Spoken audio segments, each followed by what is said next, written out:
Okay, we're gonna do some hamstring stretches.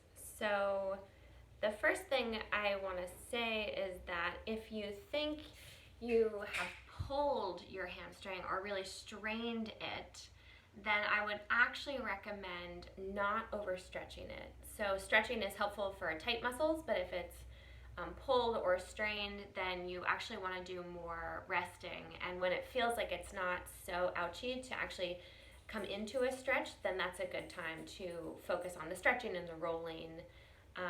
But we'll move through a couple of stretches. So the first one is actually just a basic forward fold. And the way that you can make that, hi buddy, the way that you can make that a deeper stretch for the hamstrings is actually by shifting your weight from side to side, bending into one knee and then the other. So it will look like this. So you're in a forward fold.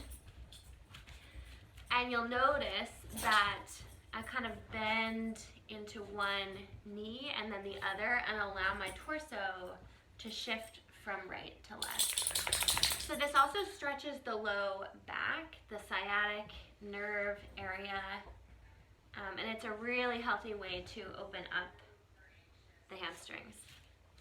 Yeah, exactly. So just stretching one side and then the other. You can come to stillness and you can kind of experiment with bending your knees and shifting from one side to the other. That can be another really good stretch for the hamstrings. Okay, and then we'll move down. So coming into a low runner's lunge. Yep. So from here, you can actually drop your back knee, untuck your back toe. Let me shift this down a little bit. Oops. Oh, it might not be possible. Yeah, there we go. And then, so from here, then you'll tuck that back toe under and you'll shift your weight back. So you're kind of coming seated almost on your back calf, and then you'll pull these toes forward toward the kneecap. So you're sinking your weight back, and you feel a stretch all through this hamstring, even down into that calf. And this is a great stretch because you can either choose stillness, you can choose to have a static stretch, or you can kind of windshield wiper this foot from right to left. Let's see if I can show you on this side. So you would come from a low lunge here, you drop the back knee, untuck the back toe, and then peel the toe up. Yeah, exactly. And you can come sort of as far back as is comfortable for you. You can rest on your hands and windshield wiper that front foot from right to left.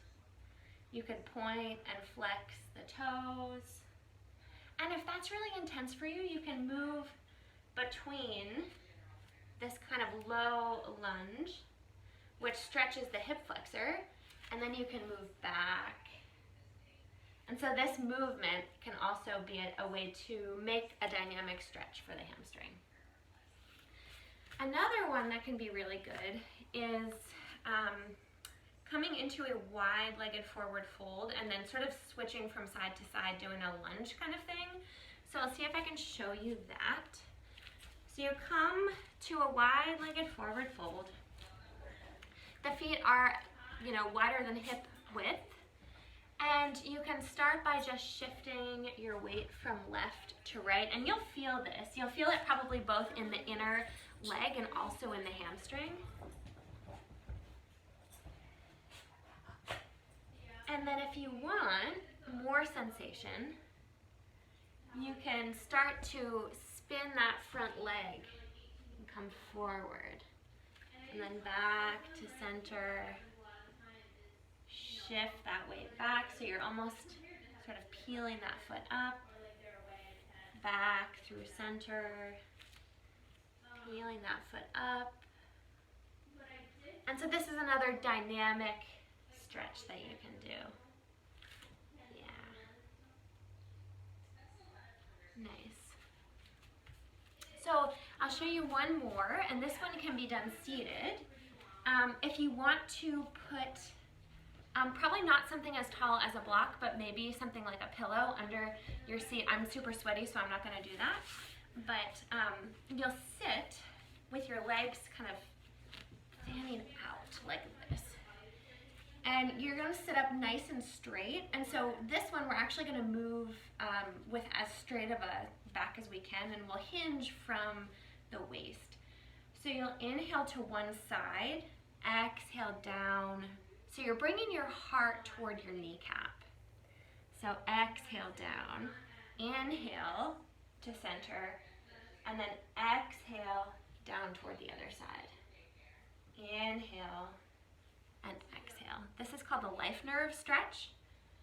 It's a really great dynamic stretch.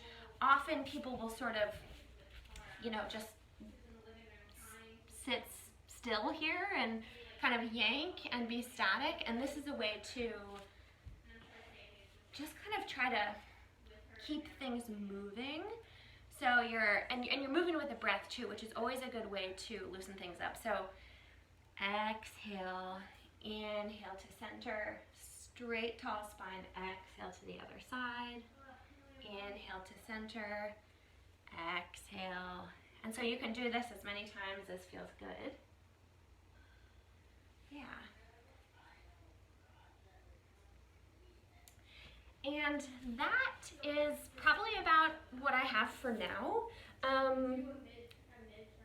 Yeah, like I said before, I would recommend being really gentle if you do think there's a pull or a strain. But if it's just tightness, then definitely these stretches should help. And also important to remember that it's never one muscle that is tight. They're all connected. And so important to remember, if you have tight hamstrings, probably you'll also benefit from doing some stretching with the low back as well as the hips, because they're all sort of, they can get all tied up in there, and tightness can kind of, it's helpful to loosen as much in the general area as you can. So I'd recommend any stretches that get at the low back, and any way you can release the hips are also great. So good luck, and thanks for tuning in.